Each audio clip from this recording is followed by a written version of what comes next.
Hello friends, welcome back to my channel Simnas football. അപ്പോൾ ഇന്ന് ഞാൻ വന്നിട്ടുള്ളത് നമുക്ക് ചപ്പാത്തി, പൂരി, അതുപോലെ പൊറോട്ട, ഈവൻ ചോറിൻ്റെ കൂടെയൊക്കെ കഴിക്കാൻ പറ്റിയ നല്ലൊരു മഷ്റൂം കടായിയുടെ റെസിപ്പി ആയിട്ടാണ്. അപ്പോൾ ഈ ഒരു റെസിപ്പി ഒരു റെസ്റ്റോറൻറ്റ് ടച്ച് ആയിട്ടാണ് കേട്ടോ ഞാൻ ചെയ്തിട്ടുള്ളത്. അപ്പോൾ എല്ലാവരും ഒന്ന് ട്രൈ ചെയ്ത് നോക്കുക. മഷ്റൂമൊക്കെ ഇഷ്ടപ്പെടുന്നവർക്ക് നല്ലൊരു റെസിപ്പി ആയിരിക്കും കേട്ടോ. അപ്പോൾ ട്രൈ ചെയ്ത് നോക്കിയിട്ട് നിങ്ങളുടെ അഭിപ്രായങ്ങളൊക്കെ അറിയിക്കുക. അതുപോലെ ചാനലിലെ വീഡിയോസൊക്കെ ആദ്യമായിട്ട് ആരെങ്കിലും കാണുകയാണെങ്കിൽ സബ്സ്ക്രൈബ് ചെയ്യാൻ മറക്കരുത് കേട്ടോ. അപ്പോൾ നമുക്ക് പെട്ടെന്ന് തന്നെ ഈ ഒരു മഷ്റൂം കടായിൻ്റെ റെസിപ്പി എങ്ങനെയാണ് ചെയ്യുന്നത് നോക്കാം. ഈ മഷ്റൂം കടായി റെഡിയാക്കാനായിട്ട് നമുക്ക് ആദ്യം ഇതിൻ്റെ മസാല ഒന്ന് പൊടിച്ചെടുക്കണം. അതിനായിട്ട് ഞാനിപ്പോൾ ഇവിടെ എടുത്തിട്ടുള്ളത് 1.5 ടീസ്പൂണോളം മുഴുവൻ മല്ലി എടുത്തിട്ടുണ്ട്, അതായത് മുഴുവനായിട്ടുള്ള മല്ലി കേട്ടോ. പിന്നെ എടുത്തിട്ടുള്ളത് 2 ചുവന്ന മുളക് എടുത്തിട്ടുണ്ട്. പിന്നെ ഒരു ചെറിയ കഷ്ണം പട്ട എടുത്തിട്ടുണ്ട്. പിന്നെ ഗ്രാമ്പു ഒരു 4 എണ്ണം എടുത്തിട്ടുണ്ട്. അതുപോലെ ഒരു 2 ഏലക്കായ എടുത്തിട്ടുണ്ട് കേട്ടോ. പിന്നെ ഒരു ചെറിയൊരു പീസ് തക്കോലം കൂടി എടുത്തിട്ടുണ്ട്. ഇനി നമുക്കിതൊരു പാനിലിട്ട് ഒന്ന് ചൂടാക്കുക. അതിനുശേഷം നന്നായിട്ട് അങ്ങോട്ട് റോസ്റ്റ് ചെയ്യുക കേട്ടോ. പിന്നെ ഒരു സാധനം കൂടി ഞാൻ പറയാനായിട്ട് വിട്ടുപോയിട്ടുണ്ട്. ഒരു 1/2 ടീസ്പൂണോളം നമ്മുടെ സാധാരണ ജീരകം കൂടി ഇതിലോട്ട് ചേർത്ത് കൊടുക്കുക കേട്ടോ. അതിൻ്റെ അടുത്ത് ഇതിൽ പറയാനായിട്ട് വിട്ടുപോയതാണ്.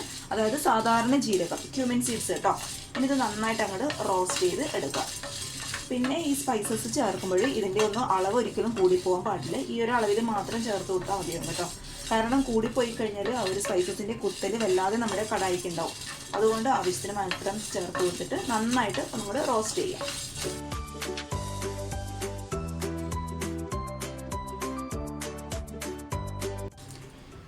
ഇതിപ്പോൾ നന്നായിട്ട് റോസ്റ്റായിട്ട് വന്നിട്ടുണ്ട്. ഇനി ഇതൊന്ന് ചൂടാറി കഴിയുമ്പോൾ മിക്സിയുടെ ജാറിലിട്ട് നമുക്ക് നന്നായിട്ട് നല്ല ഫൈൻ പൗഡറായിട്ടൊന്ന് പൊടിച്ചെടുക്കാം. ഇനി അതേ സെയിം പാനിൽ ഞാൻ കുറച്ച് ഓയിൽ ഒഴിച്ചു കൊടുത്തിട്ടുണ്ട്. ഞാനിപ്പോൾ ഇവിടെ എടുത്തിട്ടുള്ളത് സൺഫ്ലവർ ഓയിലാണ് കേട്ടോ. ഏത് വെജിറ്റബിൾ ഓയിൽ വേണമെങ്കിൽ നിങ്ങൾക്ക് ഉപയോഗിക്കാം കേട്ടോ.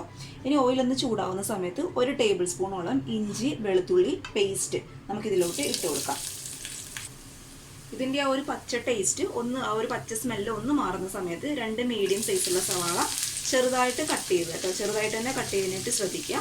അത് നമുക്കിതിലോട്ട് ചേർത്ത് കൊടുക്കാം. ഇനി ഈ സവാള വാടിക്കിട്ടാൻ ആവശ്യമായിട്ടുള്ള ഒരു നുള്ളു ഉപ്പും കൂടി ഞാൻ ഇട്ട് കൊടുക്കുന്നുണ്ട്. ഇനി ഇതെല്ലാം കൂടി നന്നായിട്ട് നമുക്കൊന്ന് വഴറ്റിയെടുക്കണം. ഈ ഒരു സവാളയുടെ കളറ് അത്യാവശ്യം ഒന്ന് മാറിക്കിട്ടുന്നവരെ നന്നായിട്ട് അങ്ങോട്ട് വഴറ്റി കൊടുക്കുക കേട്ടോ.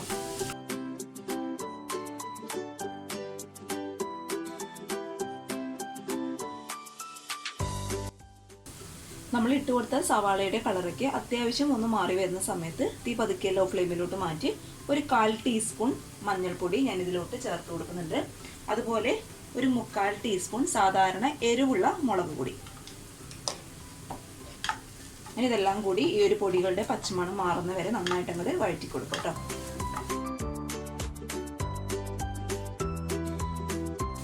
ഇട്ട് കൊടുത്ത പൊടികളുടെ പച്ചമണം ഒന്ന് മാറിയെന്ന് തോന്നുന്ന സമയത്ത്, അതായത് നന്നായിട്ട് മാറണം കേട്ടോ, ആ ഒരു സമയത്ത് ഒരു മീഡിയം സൈസുള്ള തക്കാളി, അതായത് അധികം പുളിയില്ലാത്ത തക്കാളി നന്നായിട്ട് മിക്സിയുടെ ജാറിലിട്ട് അരച്ചെടുത്താണ്. അത് നമുക്ക് ഇതിലോട്ട് അങ്ങോട്ട് ചേർത്ത് കൊടുക്കാം. തക്കാളി മുഴുവനായിട്ട് ഇട്ട് കൊടുക്കുന്നതിനേക്കാളും നല്ലത് മിക്സിയുടെ ജാറിലിട്ട് തക്കാളി നന്നായിട്ട് അരച്ചെടുത്ത് ചേർക്കുന്നുണ്ടായിരുന്നു കേട്ടോ. അപ്പോഴാണ് നമ്മുടെ കറിക്ക് ഒരു കട്ടിയായിട്ടുള്ള ഗ്രേവി ഉണ്ടാവുക. അതുകൊണ്ടാണ് അങ്ങനെ ചേർത്ത് കൊടുക്കുന്നത്. ഇനി ഈ തക്കാളിയുടെ ആ ഒരു പച്ച സ്മെല്ല് നന്നായിട്ട് മാറണം കേട്ടോ. അതിനായിട്ട് കുറച്ച് സമയം എടുക്കും. കാരണം നമ്മളിത് അരച്ചിട്ടാണ് ചേർക്കുന്നതെങ്കിൽ നന്നായിട്ട് സമയം എടുക്കും. ആ ഒരു തക്കാളിയുടെ പച്ച സ്മെല്ല് കംപ്ലീറ്റ് ആയിട്ട് മാറിയതിന് ശേഷം മാത്രമേ നമുക്ക് അടുത്ത പണിയൊക്കെ ചെയ്യാനായിട്ട് പറ്റത്തുള്ളൂ. കാരണം ഈ ഒരു പച്ച സ്മെല്ല് മാറിയില്ല എന്നുണ്ടെങ്കിൽ നമ്മുടെ കടായി ആകെ മൊത്തം കൊളാകും കേട്ടോ. ഒരു പച്ച ടേസ്റ്റാണ് പിന്നെ നമ്മുടെ ഈ കറിക്ക് ഉണ്ടാവുക. അതുകൊണ്ട് അത് നന്നായിട്ടൊന്ന് ശ്രദ്ധിക്കുക. ആ ഒരു പച്ച സ്മെല്ല് കംപ്ലീറ്റ് ആയിട്ട് മാറുന്നവരെ അടച്ചു വെച്ച് ആ ഒരു പച്ച സ്മെല്ല് കംപ്ലീറ്റ് ആയിട്ട് അങ്ങോട്ട് മാറ്റിയെടുക്കുക. നമ്മൾ ഇട്ട് കൊടുത്ത തക്കാളിയുടെ ആ ഒരു പച്ച സ്മെല്ലൊക്കെ കംപ്ലീറ്റ് ആയിട്ട് മാറിയിട്ടുണ്ട്. ഇനി ആ ഒരു സമയത്ത് നമ്മൾ നേരത്തെ മിക്സിയിൽ പൊടിച്ച് മാറ്റി വെച്ച കടായി മസാല കംപ്ലീറ്റ് ആയിട്ട് നമുക്ക് ഇതിലോട്ട് അങ്ങോട്ട് ഇട്ട് കൊടുക്കാം. എന്നിട്ട് നന്നായിട്ടൊന്ന് വഴറ്റി കൊടുക്കുക.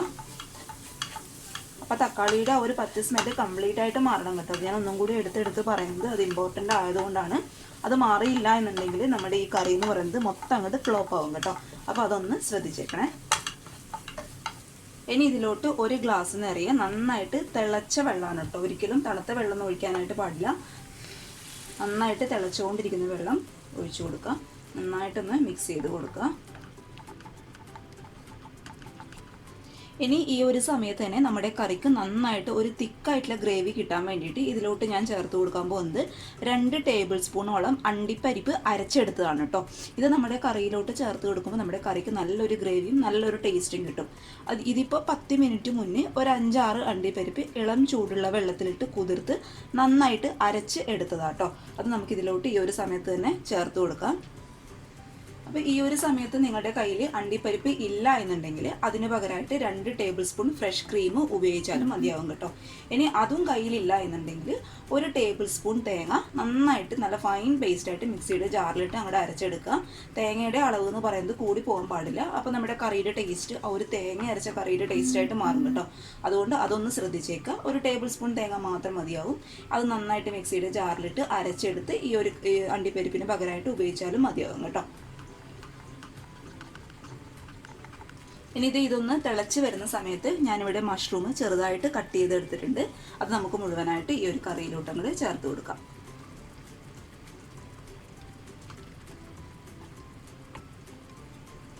ഇതിനി വെള്ളം ഒഴിച്ച് ലൂസ് ആകേണ്ട ആവശ്യമൊന്നുമില്ല. കാരണം അറിയാലോ, മഷ്റൂം ഓൾറെഡി വാട്ടർ കണ്ടന്റ് ഉള്ള ഒരു സാധനമാണ്. മഷ്റൂമിൽ നിന്ന് തന്നെ വെള്ളം അങ്ങോട്ട് ഇറങ്ങിക്കോളും കേട്ടോ.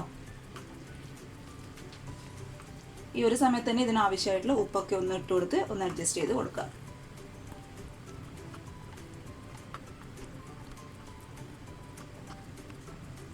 ഇനി ഈ ഒരു സമയത്ത് തന്നെ നമ്മുടെ കറിക്ക് നല്ലൊരു ഫ്ലേവർ കൊടുക്കാൻ വേണ്ടിയിട്ട് കസൂരി മേത്തിയാണ് കേട്ടോ ഞാനിത് ഇതിലോട്ട് ഇട്ട് കൊടുക്കാൻ പോകുന്നത്.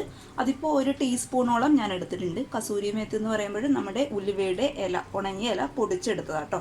അറിയുന്നവർ ഒത്തിരി പേരുണ്ടാവും, എന്നാലും അറിയാത്തവർക്ക് വേണ്ടിയിട്ട് പറഞ്ഞത് കേട്ടോ. അതൊന്ന് കൈകൊണ്ട് തിരുമ്മി കൊടുത്തതിന് ശേഷം നമുക്കിതിലോട്ട് ഇട്ട് കൊടുക്കാം. ഇതെന്ന് പറയുമ്പോൾ നമ്മുടെ കറിക്ക് നല്ലൊരു ഫ്ലേവർ കൊടുക്കും കേട്ടോ. അപ്പോൾ എന്നിട്ട് നന്നായിട്ട് ഒന്ന് മിക്സ് ചെയ്തതിന് ശേഷം അടച്ചു വെച്ച് ഒരു 5 മിനിറ്റ് നമുക്കിതൊന്ന് തിളപ്പിച്ചെടുക്കാം. കറിയൊക്കെ അത്യാവശ്യം നന്നായിട്ട് തിളച്ച് കുറുകി വന്നിട്ടുണ്ട്. മഷ്റൂമൊക്കെ നന്നായിട്ട് വെന്തിട്ടുണ്ട് കേട്ടോ. ഈ അവസാനം സ്റ്റൗ ഓഫ് ചെയ്തതിന് കുറച്ച് മുന്നേ കുറച്ച് ക്യൂബ്സ് ആയിട്ട് കട്ട് ചെയ്ത സവാള, അതുപോലെ കുറച്ച് ക്യാപ്സിക്കം കൂടി ഞാൻ ഇതിലോട്ട് ഇട്ട് കൊടുക്കുന്നുണ്ട്. ഇത് അവസാനത്തെ ഒരു സ്റ്റേജിൽ ഇട്ട് കൊടുത്താൽ മതി കേട്ടോ. കാരണം ഇത് നമ്മൾ കറി കഴിക്കുമ്പോൾ ഇതൊന്ന് കടിക്കാനായിട്ട് കിട്ടണം. അപ്പോഴാണ് അതിൻ്റെ കറക്റ്റ് ടേസ്റ്റ് എന്ന് പറയുന്നത് കേട്ടോ. അപ്പോൾ ഇത് അവസാനത്തെ സ്റ്റേജിൽ ഇട്ട് കൊടുത്തിട്ട് ഒരു 2-3 മിനിറ്റോ ഒന്ന് തിളപ്പിച്ചെടുത്താലും മതിയാവും. അപ്പോൾ നമുക്ക് ക്യാപ്സിക്കൊക്കെ കടിക്കാനായിട്ട് കിട്ടും കറി കഴിക്കുമ്പോൾ. അപ്പോൾ നിങ്ങൾക്ക് കൂടുതൽ ക്യാപ്സിക്കത്തിൻ്റെ ആ ഒരു ഫ്ലേവറൊക്കെ ഇഷ്ടമാണെന്നുണ്ടെങ്കിൽ കൂടുതൽ ചേർത്ത് കൊടുത്തോളൂ കേട്ടോ. എനിക്ക് അത്യാവശ്യം നല്ല ഇഷ്ടമായതുകൊണ്ട് കുറച്ച് കൂടുതൽ തന്നെ ഞാൻ ഇട്ട് കൊടുത്തിട്ടുണ്ട്.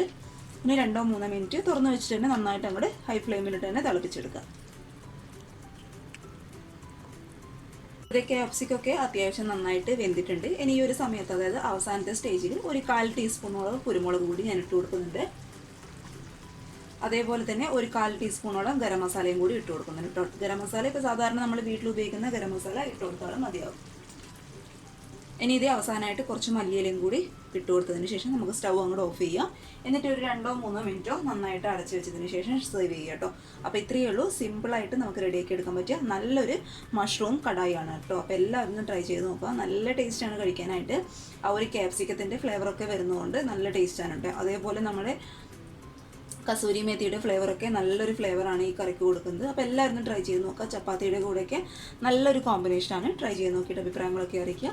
അതുപോലെ ചാനലിൻ്റെ വീഡിയോസൊക്കെ കണ്ട് ഇഷ്ടപ്പെടുകയാണെങ്കിൽ സബ്സ്ക്രൈബ് ചെയ്യുക, ലൈക്ക് ചെയ്യുക, ഷെയർ ചെയ്യുക കേട്ടോ. അപ്പോൾ നാളെ ഒരു നല്ല വീഡിയോ ആയിട്ട് കാണും വരെ thank you for watching Simnas food world. By.